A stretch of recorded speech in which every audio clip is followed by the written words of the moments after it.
So I hope the PPT is visible.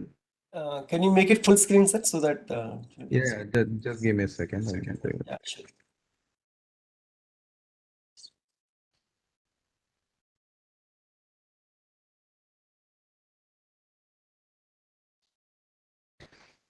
So is it fine now?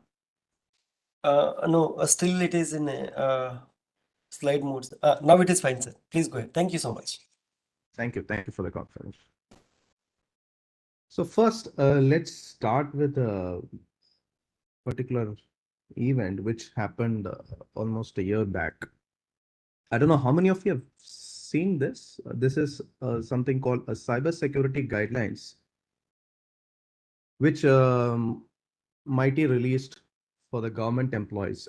This is applicable across government, be it state government or central government, and it has a basic level. And most of these guidelines focused on the end point, the desktops and the laptops, on how the government employees connect to the network, how to use the network responsibly, what sort of basic security practices they need to adopt. So these kind of stuffs were compiled. And this was the first time such a guideline was released across India for both state and central government. And when we released this guideline, if you see on the topmost right corner, you see there is something called restricted, which is highlighted. So this document has been classified as restricted. So there is something called NISPG guideline, National Information Security Policy Guideline, which is released by Home Ministry. I'm not sure how many of you have heard about it. If you have not heard about it, then please, after this session, you can go and Google about the document. You can even find a PDF file of the document in the web. So that NISPG is a very comprehensive guideline. It is very detailed. It covers a lot of aspects. Among one of the aspects which it covers is the information classification.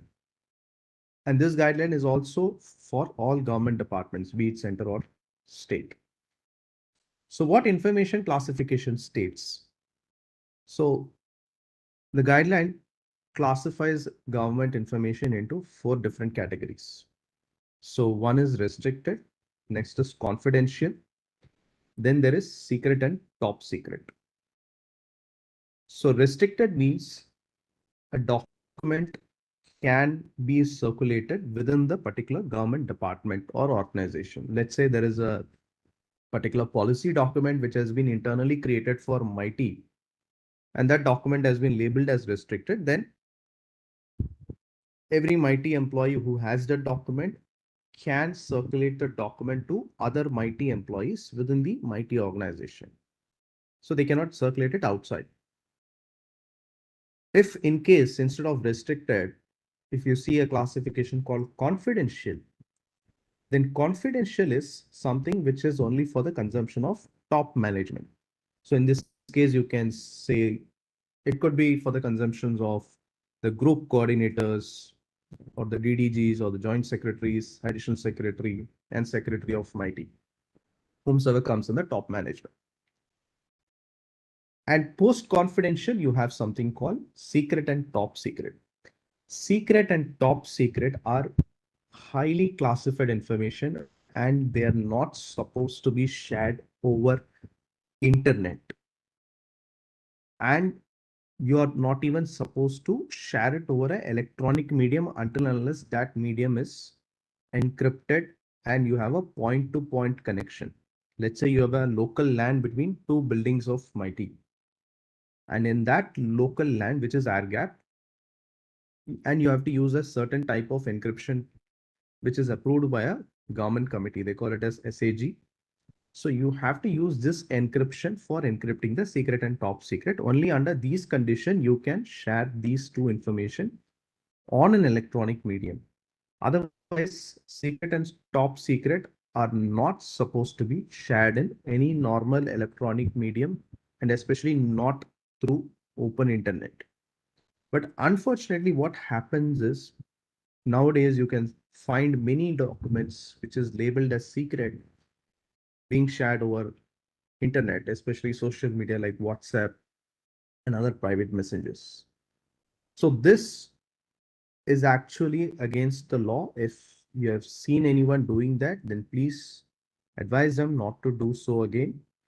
At any point of time, if some legal investigation comes up, then those employees could be prosecuted as per law. So never share any information, especially secret and top secret, over the internet. And when it comes to other information, confidential, if you're sharing it over an email, better use encryption. Encrypt, or even if you don't have an email encryption, you can at least put it into a zip file, password protect the zip, and then send it across. But top secret and secret, never send it over an open channel. So coming back to this case, here we have specifically labeled this particular cybersecurity guideline document as a restricted classification. So that means this document can be circulated within the government employees, everything, but not on public domain.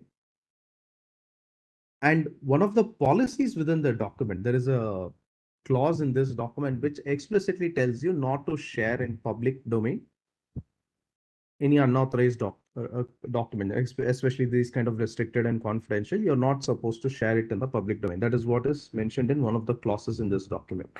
Hariharanji, Yes, sir. just one small, addition I just wanted to make. Even if you Yeah. are making it kind of encrypted or maybe password protected, kindly ensure that the passwords are sent through a different medium, not on the same Yes. medium, so that Exactly. you have a kind of some kind of a backup, what you can say as a security mechanism, so that if one is compromised, at least the other one is not compromised. So both are not going in the same channel. So that's I just wanted to highlight that. Thank you. Exactly, sir. You're perfectly right on that front. So never share passwords in the same channel in which you're sharing the encrypted document.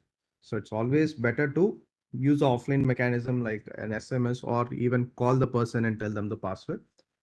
Never share it over the same medium, especially if you're sharing it over email and an encrypted document, then use a different medium for sharing the password, like Sir said.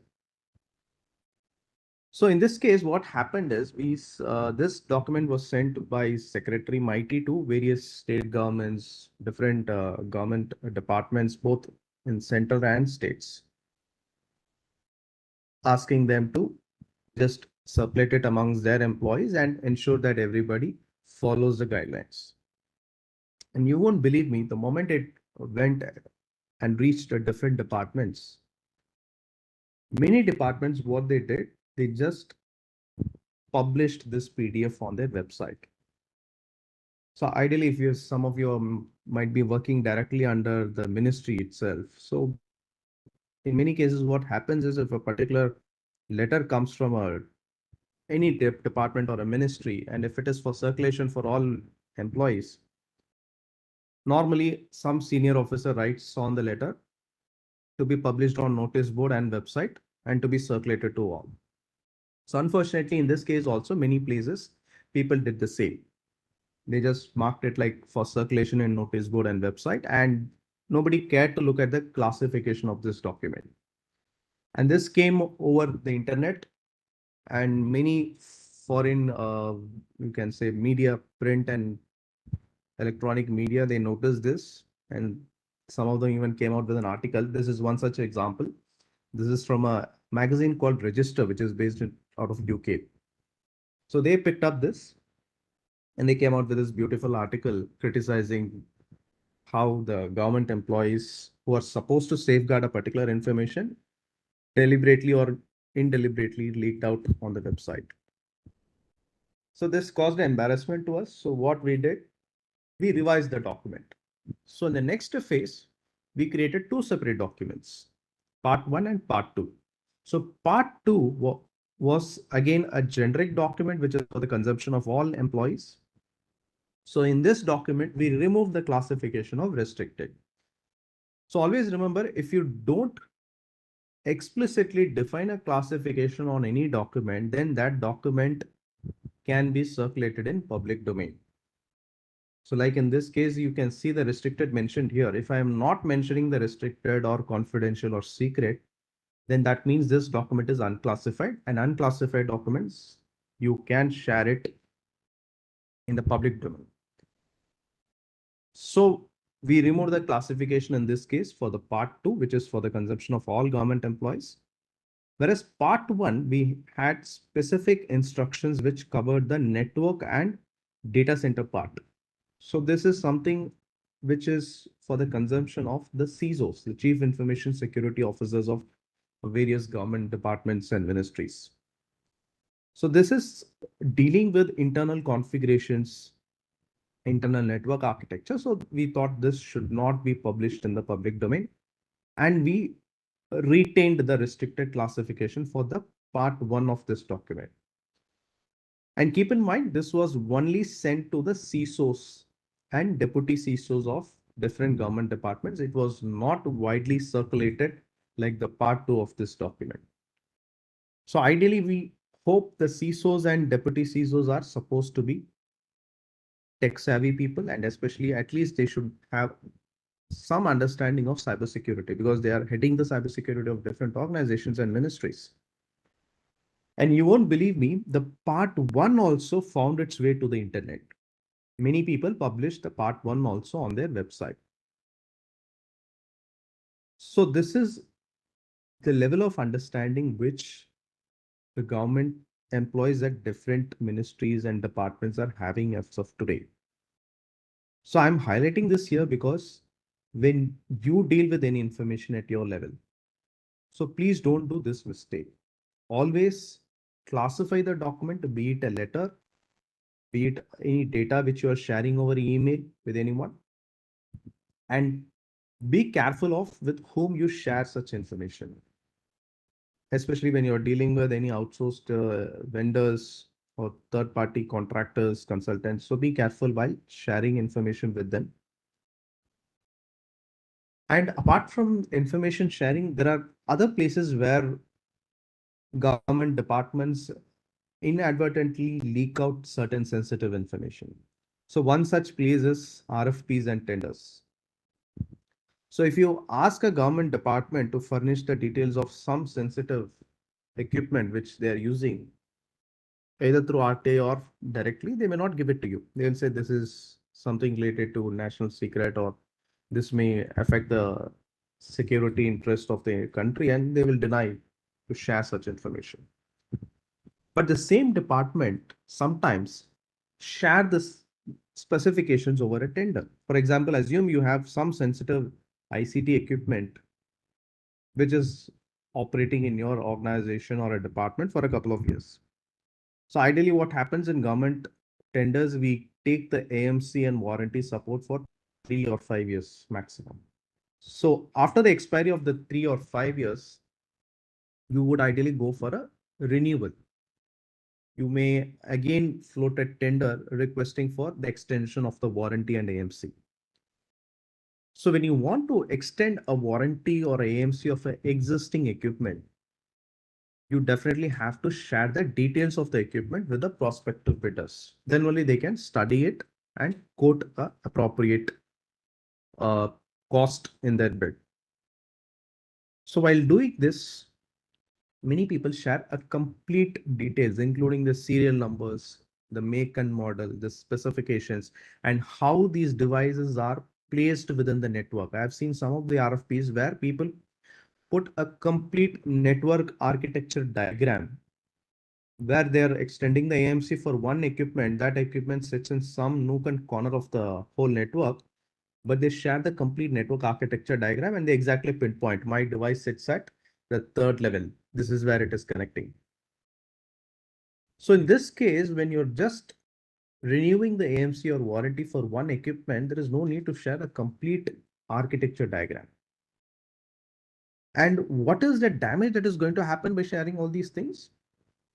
See, today we are not just being targeted by the normal cyber criminals. There are many nation state attackers who are consistently surveying our cyber space.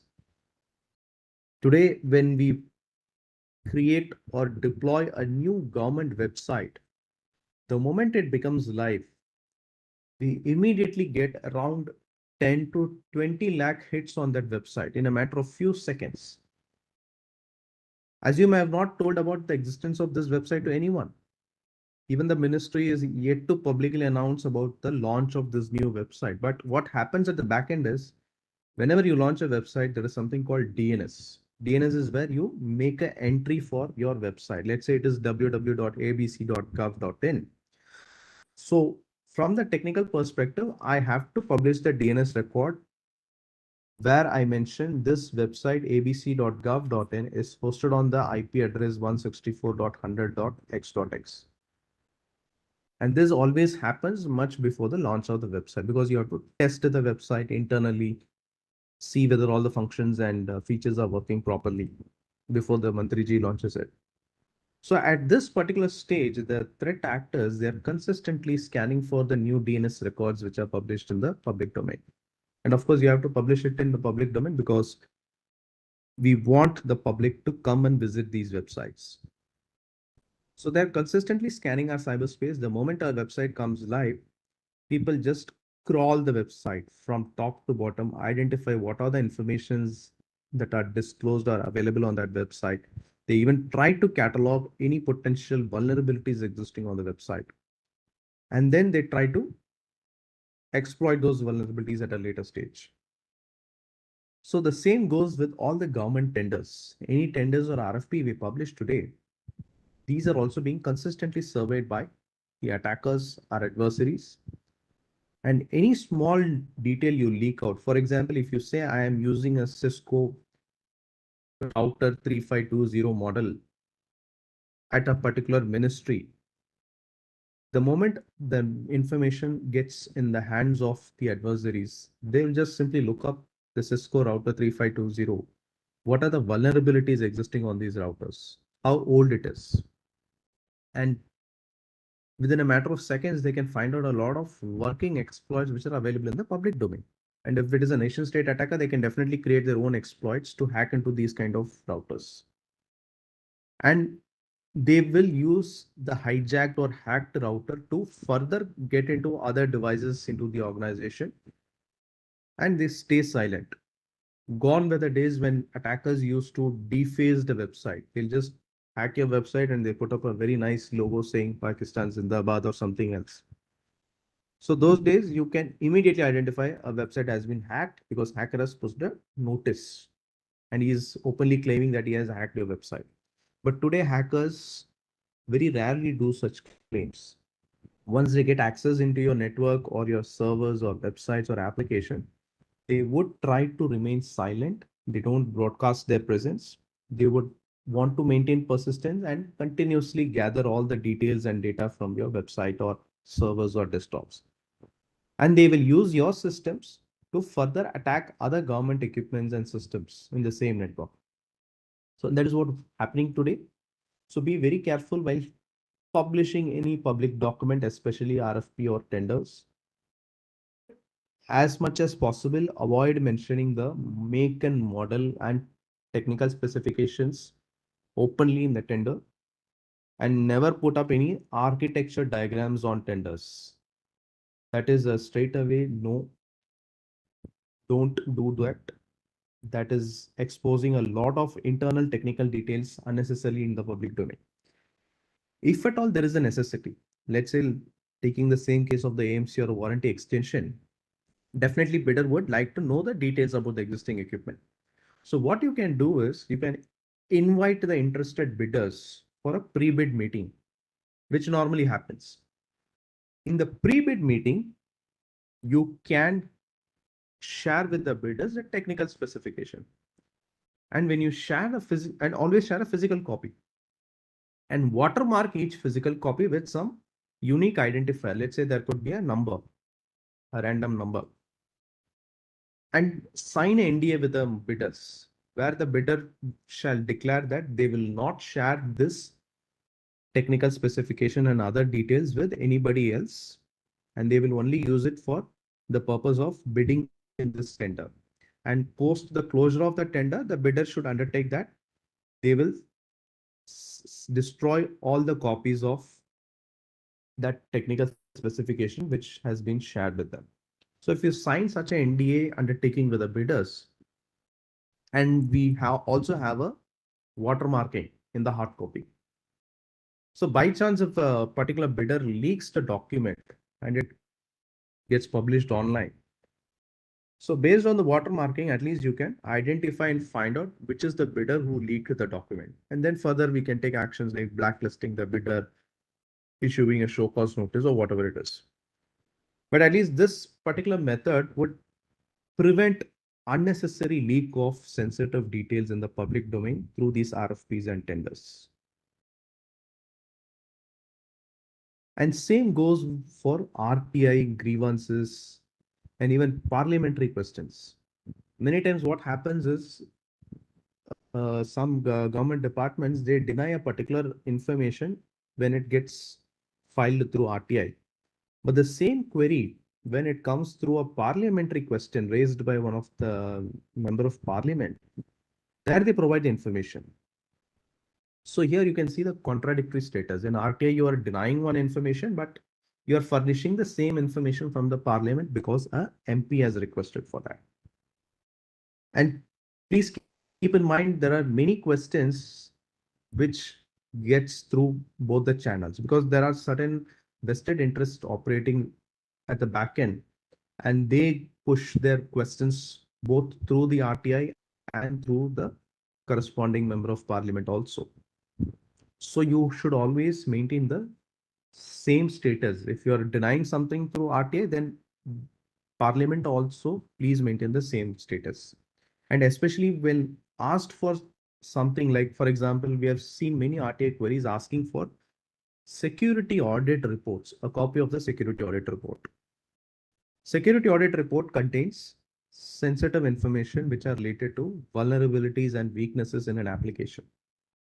So you develop a government application, it gets launched in the public domain, and before it becomes live, ideally there is an audit process where a certain empaneled auditor audits the application, he gives audit clearance, and then you launch the application post audit clearance. So when the auditor submits a report, the first draft of the report will contain the vulnerabilities and security gaps and issues which the auditor has observed. And you have to close these vulnerabilities. After closing, once the auditor is satisfied that your application is free from any vulnerabilities, then he issues the final certificate. So when you share this report in the public domain, either for an RTI or in response to a parliamentary query, this gets published online. Most of the RTI responses finds its way online, and parliamentary queries, the Lok Sabha and Rajya Sabha website, they publish it officially, the responses to parliamentary questions. So all your information are in the public domain, and these security audit reports, they can be misused by hackers and adversaries because they contain internal details about the application, like the database name, what is the kind of query that the application front end uses to query the backend, and what are the frameworks and versions of different technology libraries that are being used.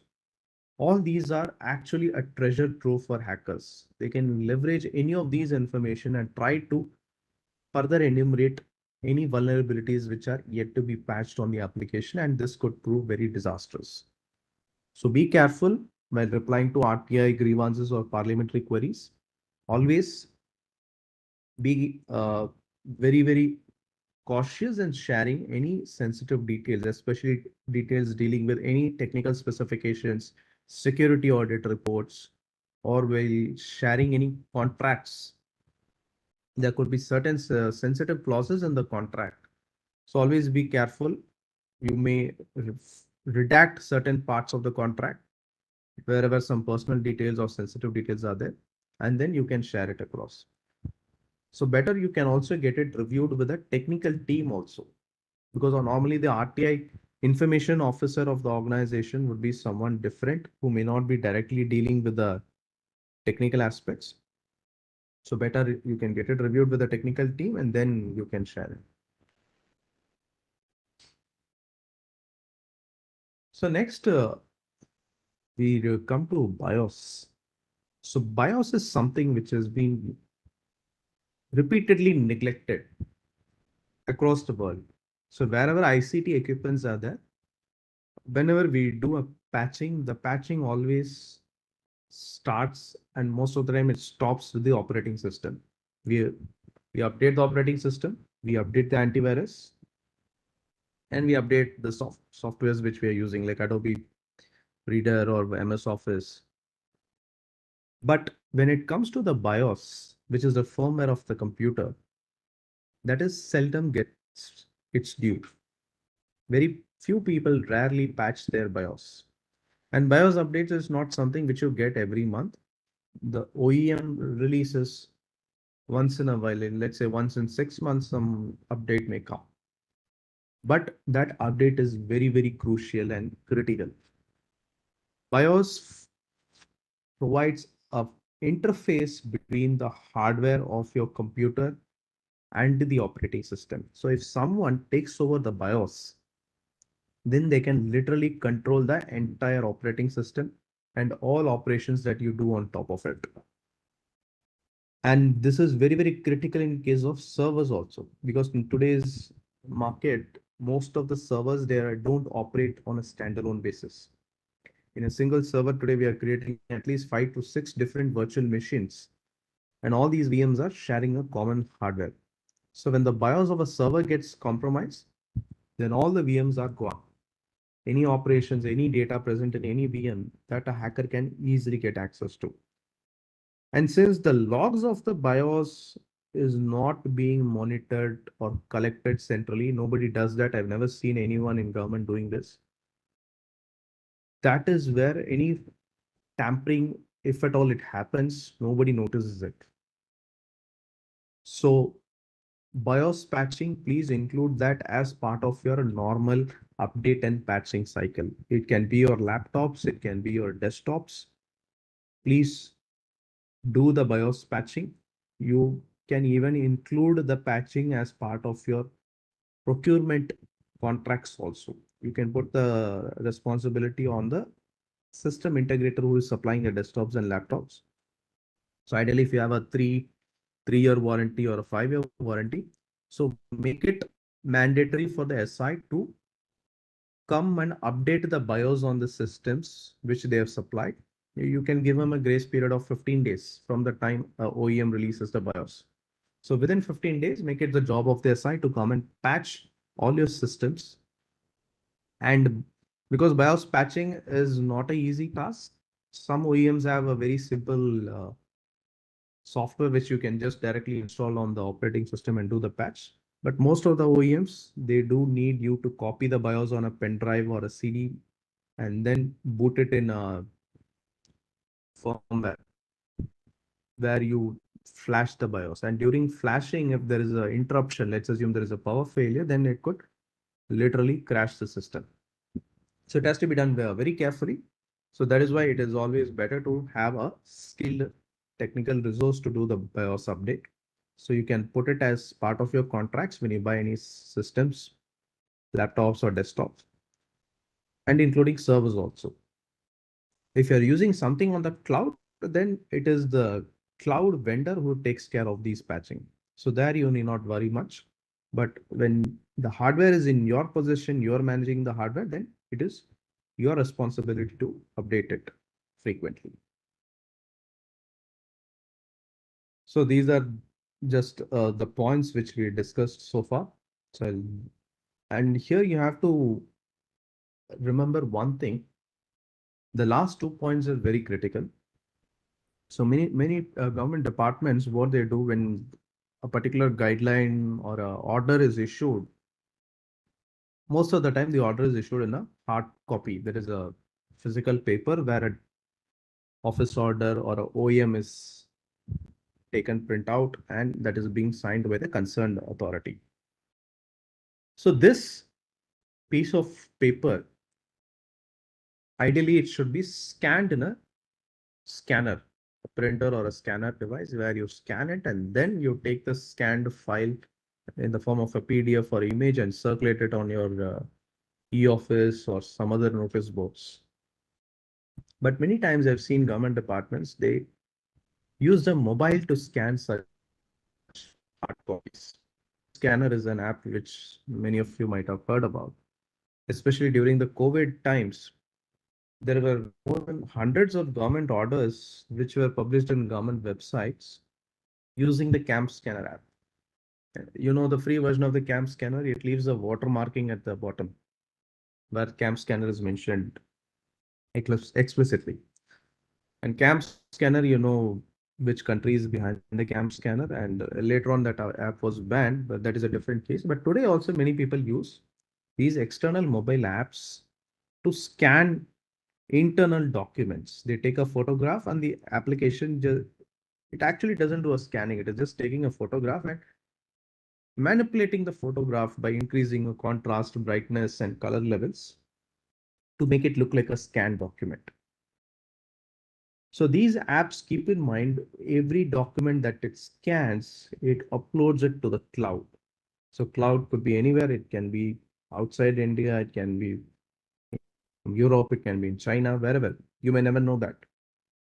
And when you scan these sensitive documents using those apps, it gets leaked into other government agencies, adversaries. They can all get access to those information. So never use apps to scan internal documents. If you want to scan something, please use your printer or scanner device. Don't use the mobile apps. And second, another important thing is many people use online PDF converter or image resizing. I've seen government employees using, especially when people apply for the some government application or even the CPWD portal where employees apply for the quarters. So there you may have to upload your joining order, your promotion, your pay slip. So they have some size restrictions. It has to be under 200 KB or 300 KB. So when you scan a typical document in a high quality, the scanner always generates a file of 1 MB or 2 MB. So unfortunately, many people don't know how to convert that PDF by resizing it, reducing the overall disk size. There are certain ways to do that using MS Office, or if you have a professional paid version of Adobe PDF Reader. Otherwise, it's a bit tricky. So the very easy solution is people go to a website, they upload the PDF document or a scanned image document, that they do the resizing. Again, this also is supposed to be avoided. Please don't do that because it can be your personal salary slip, it can be your own personal joining order, but the moment you upload it to any website, external website, one is it gets stored in their own cloud, and second, you may never know who else has access to these documents because these people are not running a free service. Please remember, anything that is free on the internet, it's actually not free. They are using you, they're using your data, and based on your data, they may share it with some advertising agencies, some market analytics firms who pay to get these data, and they maintain huge databases for conducting various analytics, which could learn about customer behavior, shopping patterns, internet browsing patterns, and everything. So please be careful while using these websites. Never share any government documents on public platforms.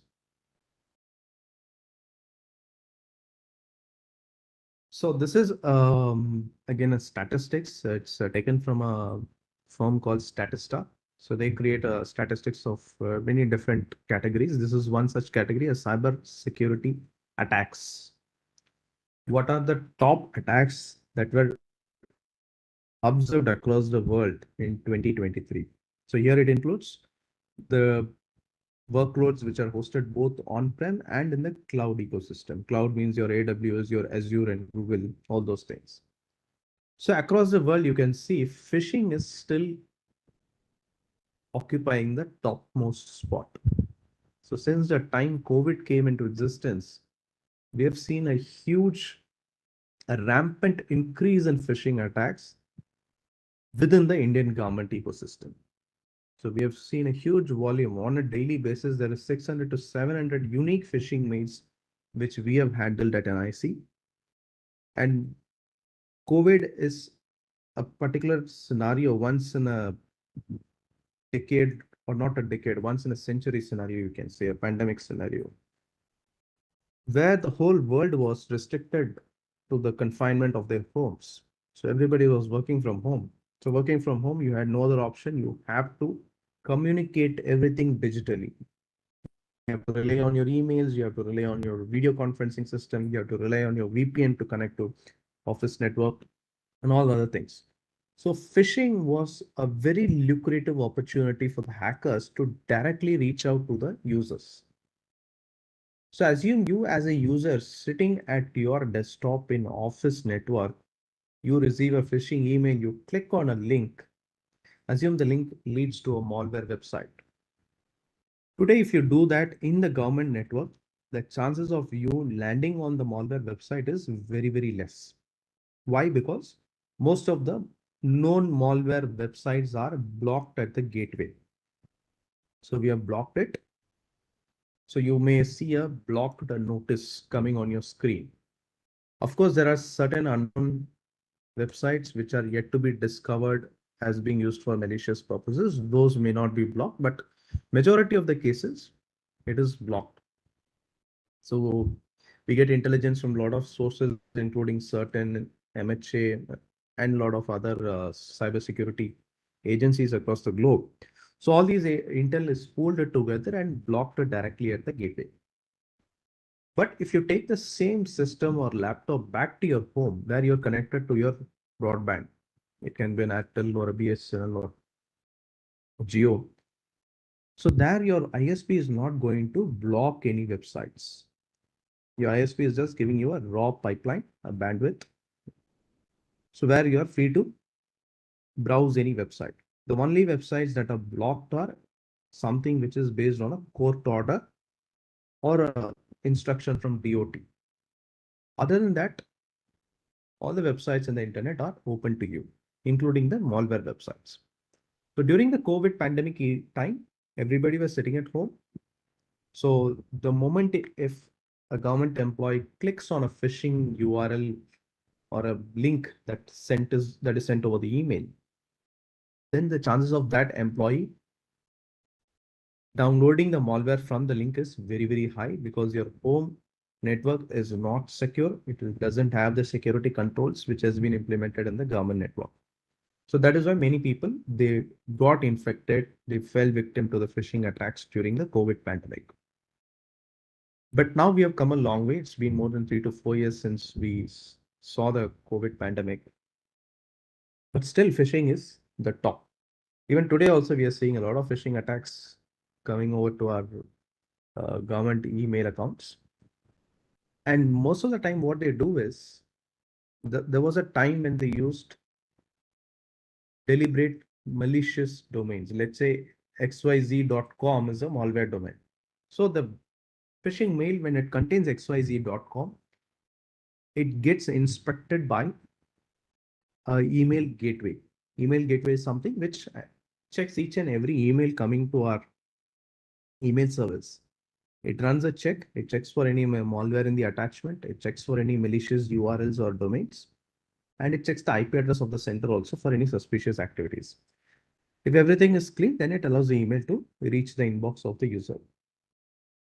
So since our gateway captures the malicious URLs and it blocks them, now these hackers, what they've started is they have started sending legitimate URLs. Now they're hosting malware on Google Drive. They're hosting malicious content on websites like GitHub. So Google Drive, GitHub, these are not malicious websites. These are genuine websites used for some purposes.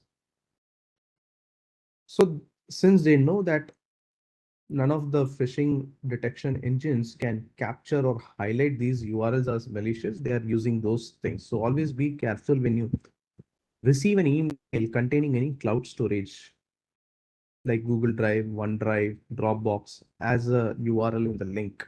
Somebody asks you to click on that to download something. Be very careful. If you don't know the sender, please report such phishing emails to both NIC and CERT-In.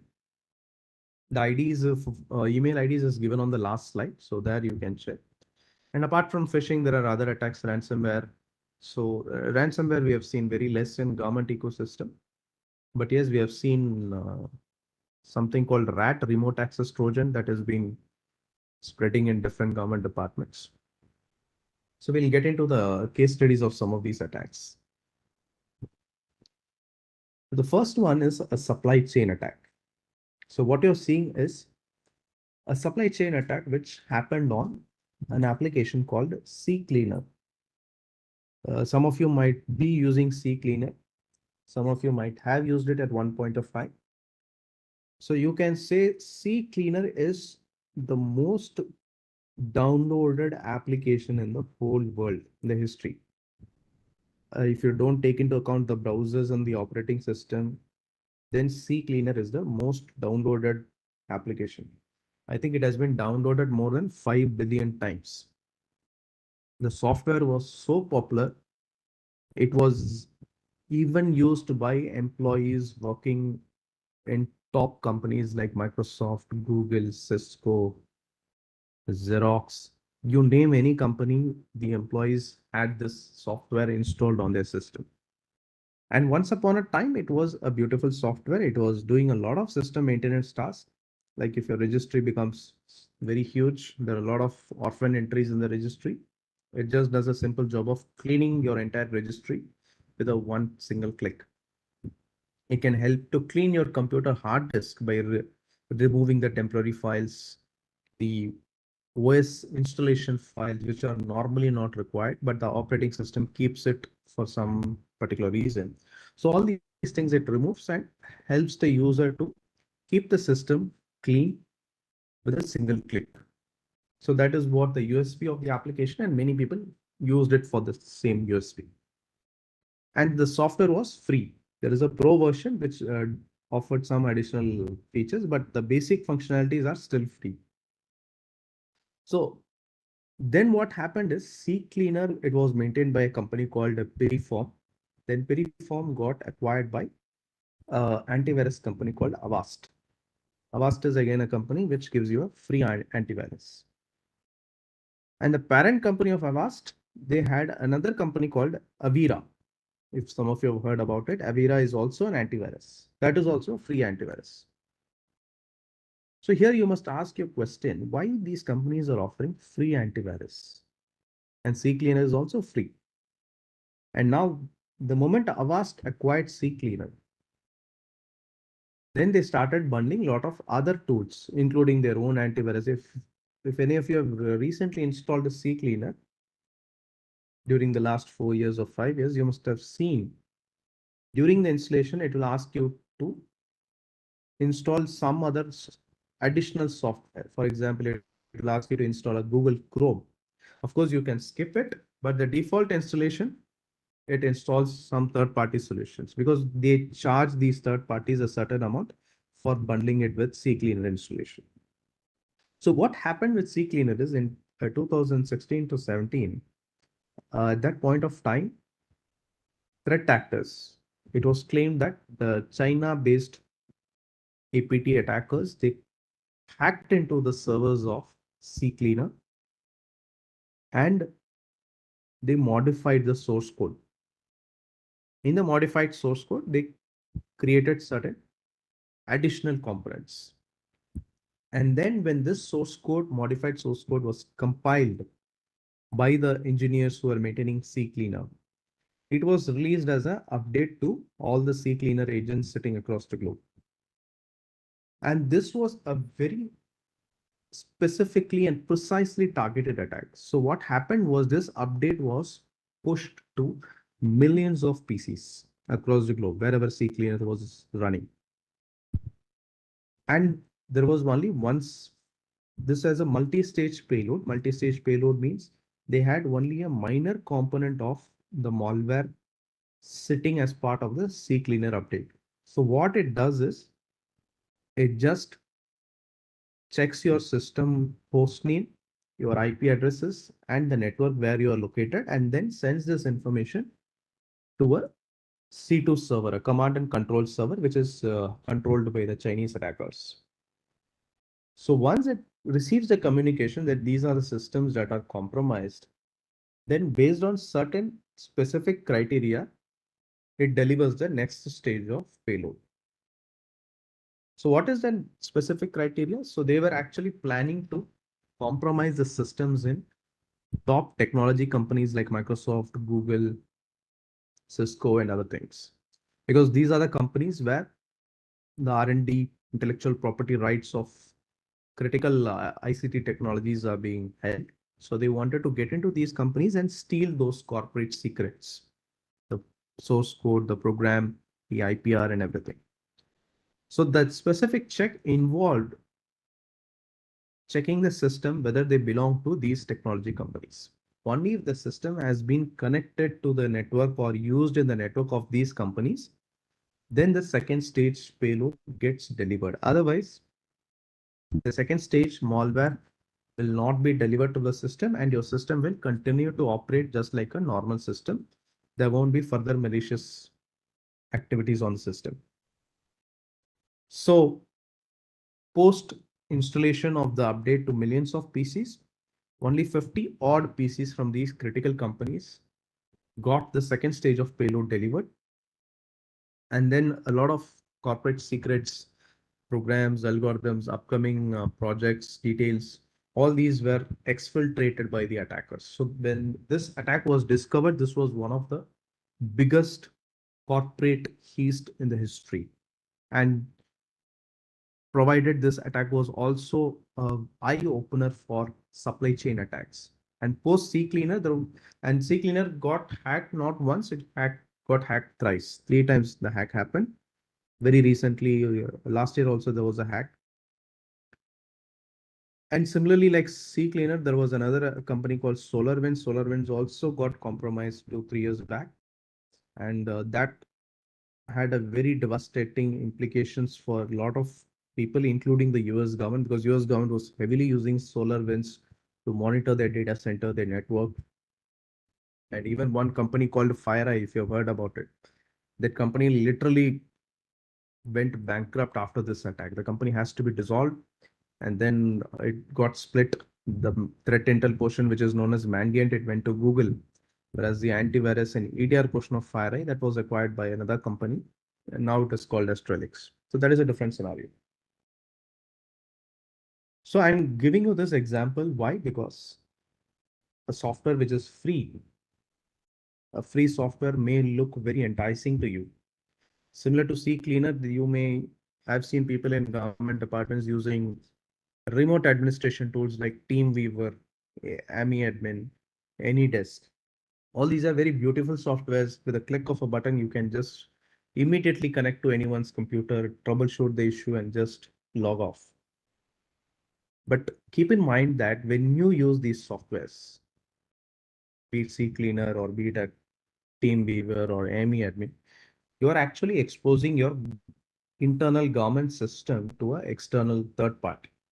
A TeamViewer session or any desk session between two government desktops which are next to each other, the session travels through a server which is located in Europe.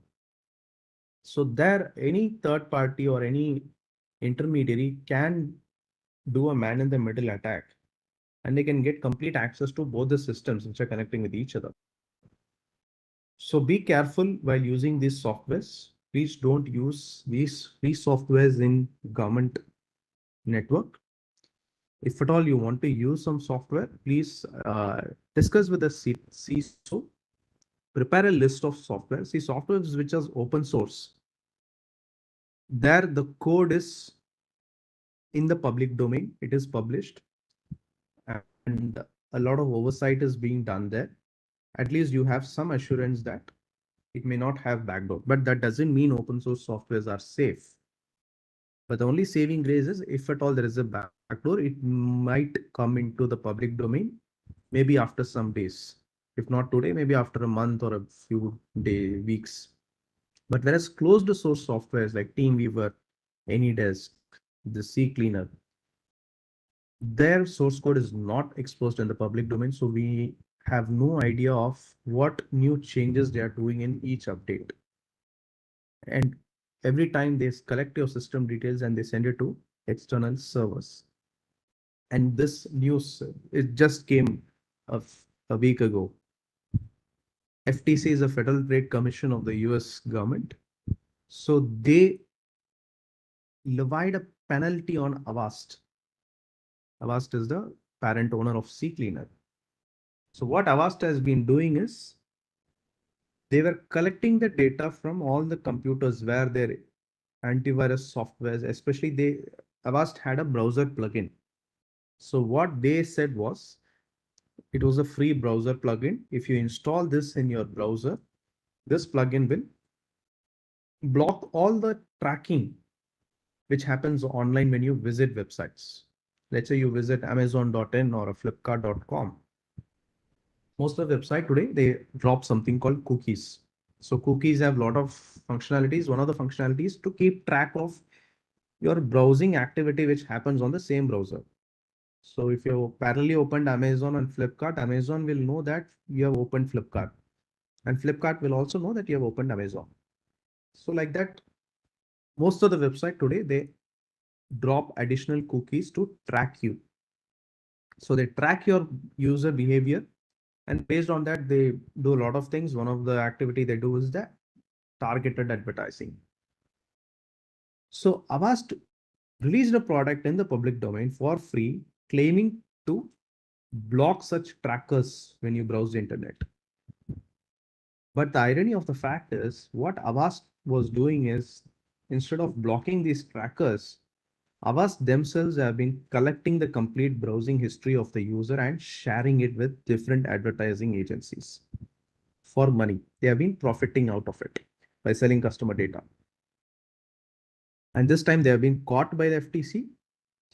And why they have been caught are other companies not doing, only Avast is doing. No, other companies are also doing. But here Avast is not a US based company. They are headquarters in UK, and their parent company is based out of Czech Republic. So maybe that could be a reason they are getting this fines. We may never know, but most of the companies which give free products, they do collect your data and they sell it to other places. So you may never know what are the data that you are exposing from your government network. So be careful. Don't use any third-party browser plugins or something on your browser. Always use private browsing when you access any website as a login. Use private browsing and post the session. Just close the private browsing button. And keep a dedicated browser for such logging activities. Don't use it for normal browsing. Like if you want to read the Times of India, don't use the same browser for logging into your email accounts or logging into your e-office. So maintain a distinction. At least you can, and never save passwords. Don't save passwords in the browser that can easily get hacked.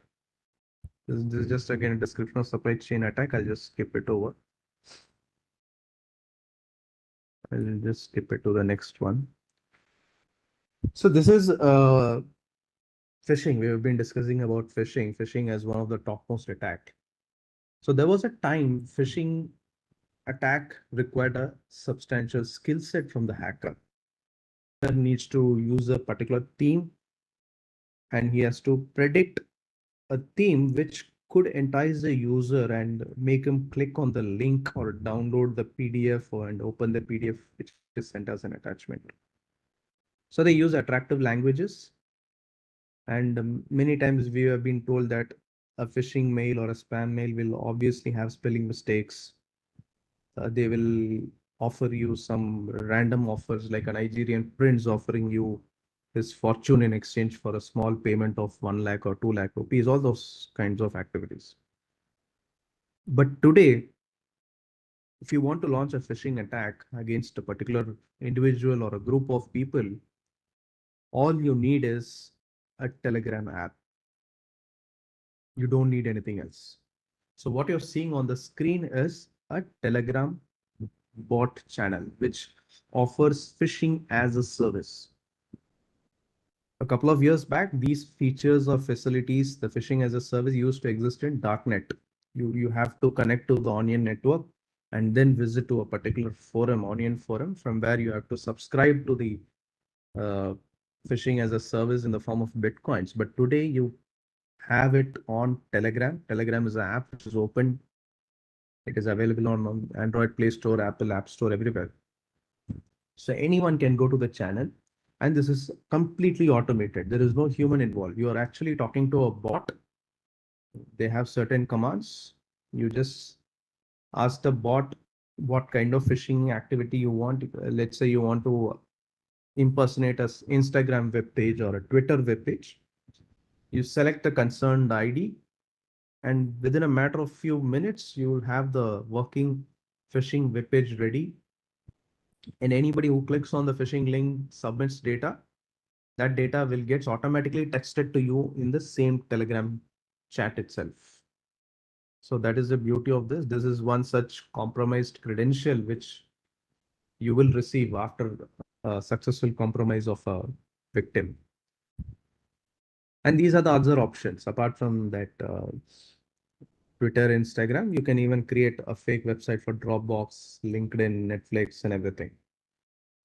So far, it's good. It is normal. We have seen fake pages of Gmail, fake pages of Microsoft happening over phishing.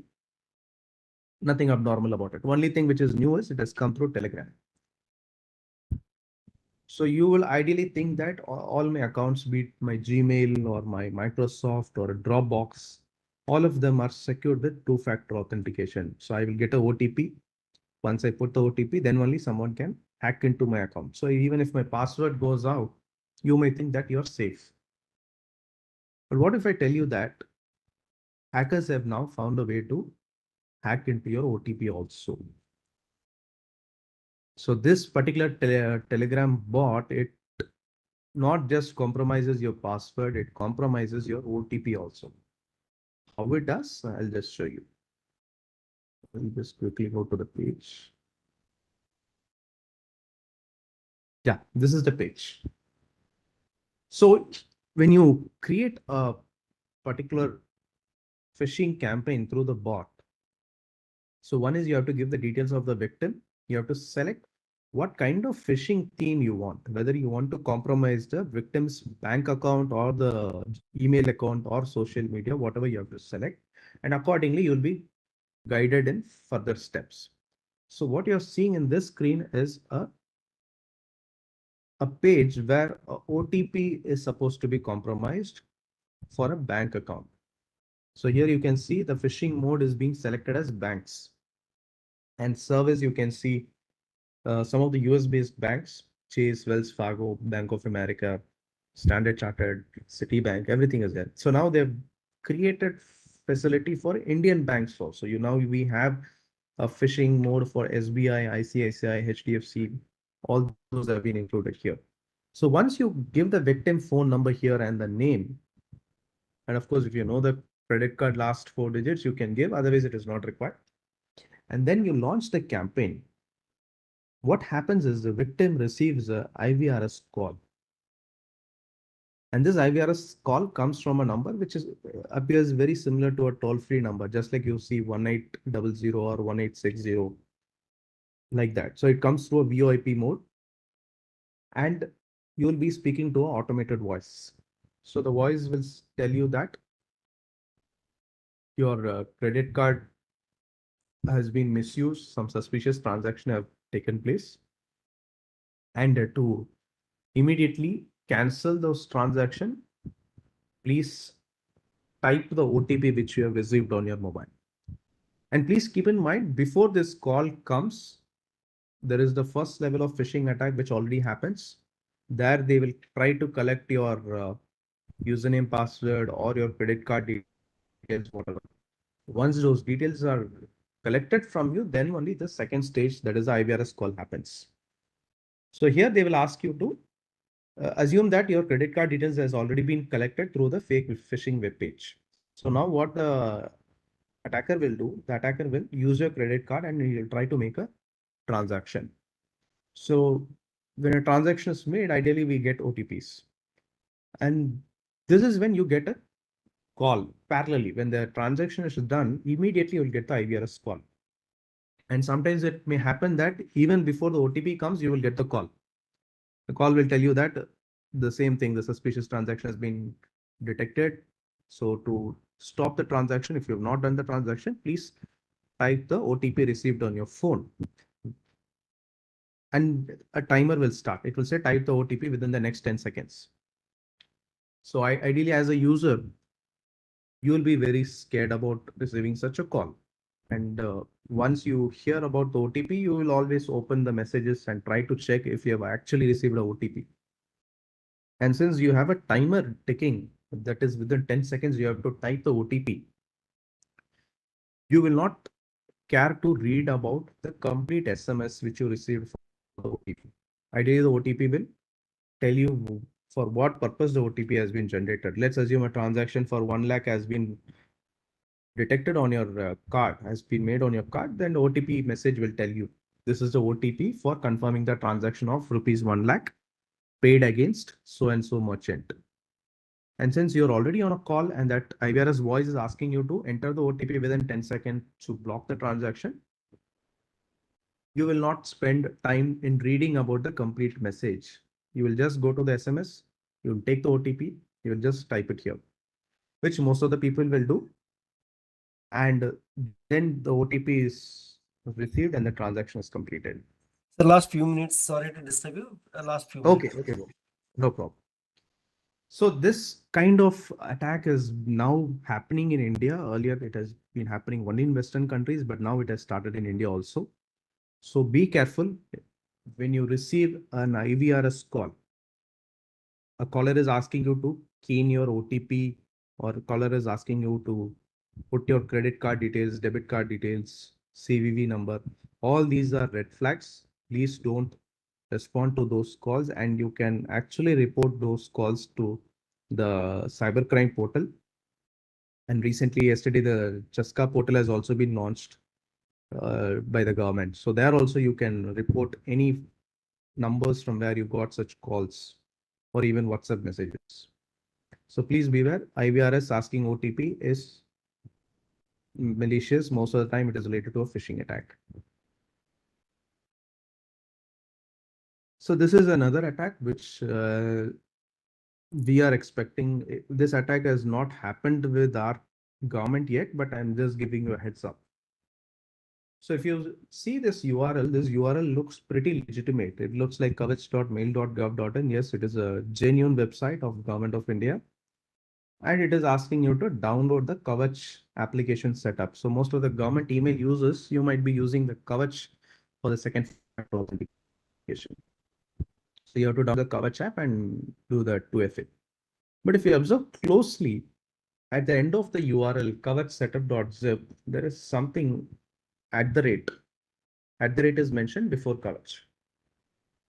So when this URL is entered into the browser, when the browser reads the URL, so ideally we expect that it should go to the website called kavach.mail.gov.in, and there we are supposed to download the zip file. But it doesn't happen in that manner. When the browser reads this URL, it reads from https kavach.mail.gov.in. In that order it goes. And the moment it encounters at the rate, then it drops everything before at the rate. So now the only thing that remains is kavachsetup.zip. So browser will only take kavachsetup.zip and it will take you to that website. And .zip is now a domain like .com, .edu, .in. Similarly, .zip is also a new domain. In last year, May, approval has been given by ICANN, the body which is responsible for regulating the internet. They have approved the creation of new domain called .zip. So .zip, if you see somewhere in the URL, it may not always lead you to a download of compressed zip file. It could be taking you to a website, which is kavachsetup.zip in this case. In other cases, it could be abc.zip also or xyz.zip also. And similarly, like .zip, these are the other new domains which has been approved last year. .mov, .nexus, .professor, all those things. So we are ideally accustomed to relating these names to particular file extension. .mov is an extension for QuickTime files. For those of you who are using Apple devices, So most of the videos that are generated in Apple, it is using a MOV extension. So when you see these in a URL, be careful. This could take you to a website, and this can be used in phishing. And this is one such actual phishing attack which took place. This message has been sent over WhatsApp and through SMS to some users. And here you can see it is a Microsoft-office.zip. So when you click on this, it will lead you to this website, which is again a fake Microsoft Office website. Here your credentials are just harvested, and then it is used for other credential spraying attacks. So I think I'll stop here.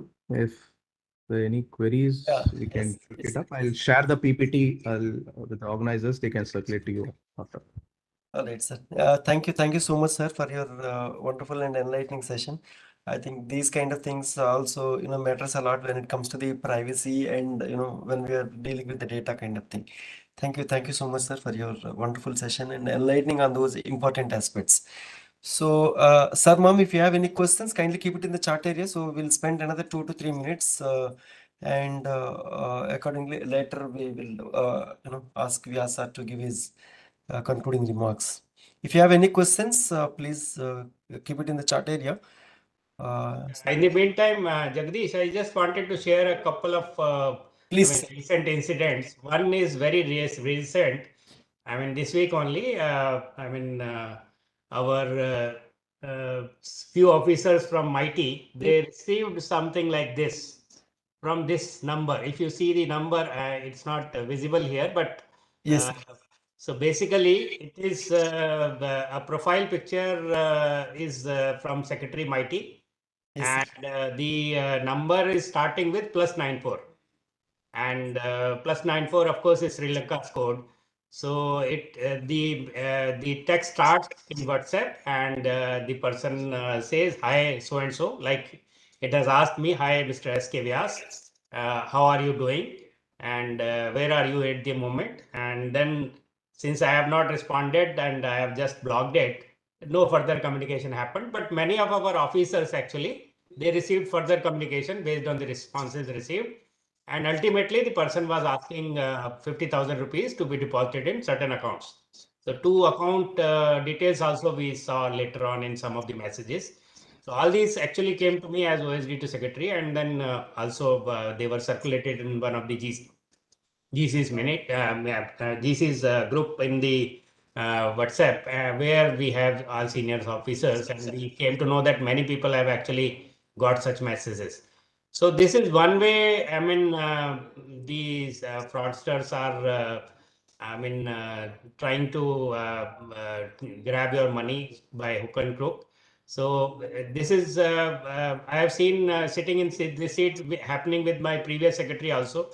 Alkeshji's profile picture was being used in some of the this phone numbers and cell phones, and they were basically again trying to start this kind of a chat with many of the employees and all.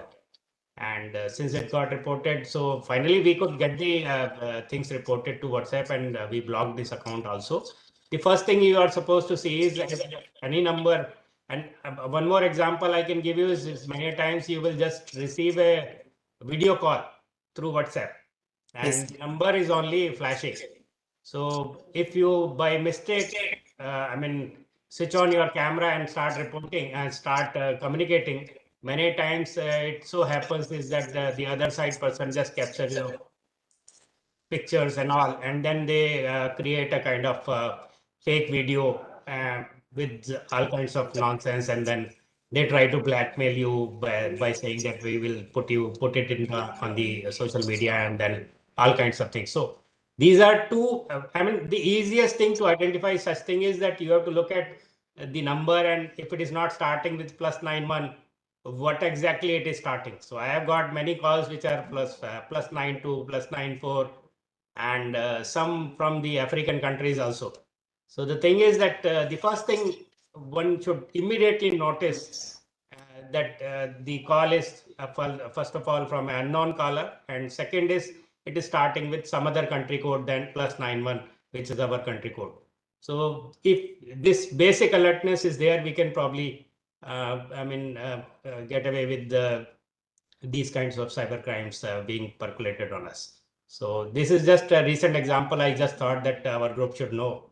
So be very alert and then immediately report it to WhatsApp if you have received it from WhatsApp. And also there is a cybercrime portal which is there, which is MHS portal. If you can report it there, nothing like it. I foresee they have created a portal, so there you can report it. So Yes, in the meantime, there are other questions. Jagdish ji, you can. Yes, sir. Yes, sir. I will take it up, sir. Thank you. Thank you so much, sir, for sharing that valuable information. I think it happens with anyone, like either your family members when you are in, it says like sometimes, your one of the family member in emergency situation. So that kind of things also will come. So thank you, sir, for alerting us. And Hariharan, sir, I think there are a few questions. So the first question is, which is the best email encryption tool nowadays?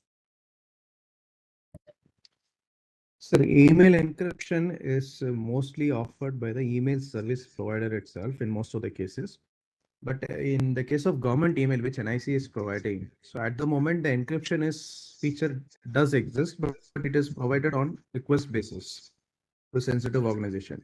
For example, if you want to do encryption at your level, you do not want to depend on NIC, then you can use OpenPGP. OpenPGP is a free tool, which is you can download on your desktop. You can use it for encrypting